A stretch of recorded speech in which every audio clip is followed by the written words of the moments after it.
Okay, here we go, ladies and gentlemen, Tami Utley. Oh, I already said hi. Hi. Hi, YummyArts. Happy Easter. We're going to do some cocoa painting today. I hope you're ready. Everyone's got all their stuff. Oh, yeah, right. Like you know what to do.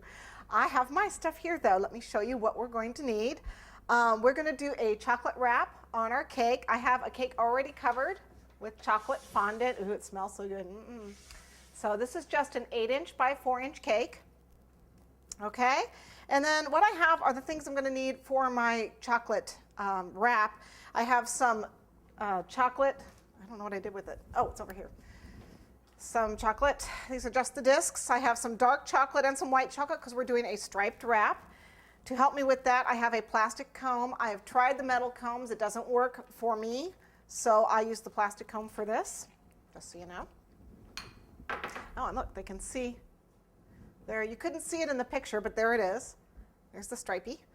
I also have my acetate that is already cut to size for my cake. Remember, for a chocolate wrap, we want to cover the cake, and then we want to put the wrap around and have just a tiny overlap. This is probably about 1/4 of an inch overlap, and it's a little high for this cake, but for this particular cake, I'll cut it down with a X-Acto knife, a sharp knife, once I get the wrap on, because I wasn't quite sure, once I get it on where, I want to make it even. So I'll go around it with a X-Acto knife once we get it on. Okay, and then the cocoa painting. So I've got my spatulas for that. The cocoa painting, you're going to need some sort of a photo. You can draw one, which I can't do, but I can take pictures.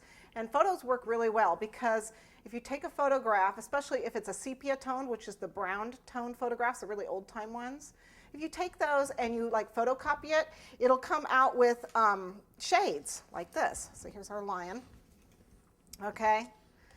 And what it'll do is you can see the light and the dark shades on this, and so this is perfect. You want hard lines, soft lines, just a pretty variegated photo that you photocopy, and then you can get that. You get something like that. Pen and ink drawings also work pretty well. Okay, and so that's our pattern for today. You can use a photocopier to make it bigger or smaller to fit whatever your cake is going to be. We are going to put it on a plaque because you can do it directly on the cake, but I don't want to. So we're going to do it on a plaque.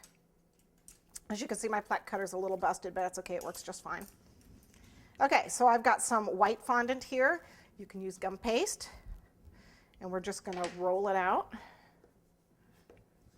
Should tell you I also have my cocoa powder here. See, my cocoa powder. Doesn't have to be any special kind. You actually can use chocolate bars, believe it or not.